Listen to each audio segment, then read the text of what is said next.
Nos pompiers souvent sont nos sauveurs. Mais eux, comment sont-ils préparés à gérer toutes les situations de stress? On peut très rarement filmer cela. Dans cette cage, par exemple, d'où il faut sortir sans aucune aide extérieure. Et dans cette maison également, où tous les feux possibles sont déclenchés avec un simple bouton. Nous partons en Ille-et-Vilaine avec Kevin Guignou, Julien Erard et Manon Modicom. Aux côtés des pompiers, Ouverture des portes. l'intervention dans cet immeuble a tout d'un réel incendie. Allez, on engage. À l'intérieur, au milieu d'une épaisse fumée, un feu de cuisine se propage. Le chef d'équipe semble pouvoir le maîtriser, mais tout à coup, J'ai un problème avec la lance, je passe un message. On se met en retrait. Urgent, urgent, urgent. Pendant cette HS. Chambre bloquée. à l'extérieur, une échelle est mise en place pour qu'ils évacuent en urgence. Les soldats du feu parviennent finalement à s'extirper, mais le geste n'est pas assez maîtrisé à leur goût. Quand j'ai voulu basculer, ça a bloqué. J'ai réussi avec la force des bras et un peu de dextérité, mais c'était pas très fluide. C'est l'entraînement, c'est la première n'est pas forcément réussie du premier coup. Là, ce qu'on fait, c'est qu'on retravaille pour être plus efficace. L'avantage avec cet immeuble, c'est qu'ils peuvent recommencer autant de fois qu'ils le souhaitent. La maison à feu, comme ils l'appellent, ne brûle pas vraiment, le parfait outil d'entraînement. On a la fumée, des flammes, on a un bâtiment de plusieurs niveaux, on a un souterrain également, on a des caves. Donc c'est des bâtiments qu'on retrouve en centre-ville. C'est comme si c'était vrai. Derrière ces vrais faux incendies, il y a Cyril et ses télécommandes. En une pression, il peut créer des flammes en toute sécurité. Ouais, on joue un peu avec le gaz, avec les flammes. Bon, on n'a pas la même température qu'un vrai feu. Ça reste réel quand même. Par exemple là, si je peux vous mettre le feu de façade, qui sera là-haut. On a aussi le feu de lit, le feu d'escalier. On a plusieurs scénarios en fait. Des scénarios, les pompiers doivent être prêts à en affronter des milliers.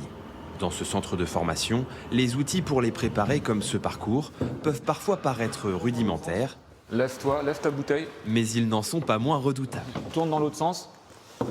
Encore, voilà, encore, vas-y baisse-toi. Voilà, là t'es passé. Il faut essayer de garder son calme, en fait. Et puis de se poser et puis de réfléchir. Il y a le stress, le volume. Et puis du coup, on se sent un petit peu gêné, quoi. Mais il faut se sortir de cette situation, quoi. En se mettant dans ces postures inconfortables, les pompiers se forment à des techniques d'autosauvetage. L'idée, c'est moi, sauveteur seul, je suis capable de m'extraire d'une situation défavorable en moins de 30 secondes, comme un effondrement. Il sert sur toutes les formations de base. Un passage obligé qui nous a paru accessible jusqu'au moment où nous avons enfilé l'équipement.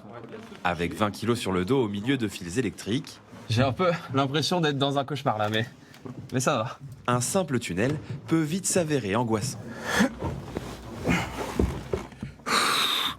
Ah, ça passe pas là. Il y a vraiment un moment où on a l'impression qu'on est coincé, quoi.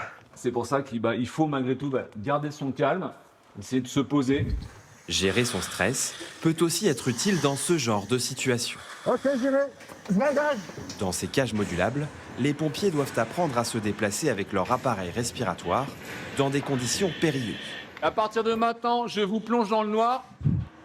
Suivis par une caméra infrarouge, Et c'est bon, je suis là. les deux hommes n'ont aucun repère. Ça nous met dans une situation de stress, donc c'est toujours bien de savoir où on se situe et comment on se sent. C'est tout l'intérêt de cet entraînement, s'habituer aux conditions de stress pour moins consommer d'air en opération. On baisse notre rythme cardiaque et donc on baisse notre ventilation, on consomme moins et on reste plus longtemps pour nos missions d'extinction ou de sauvetage.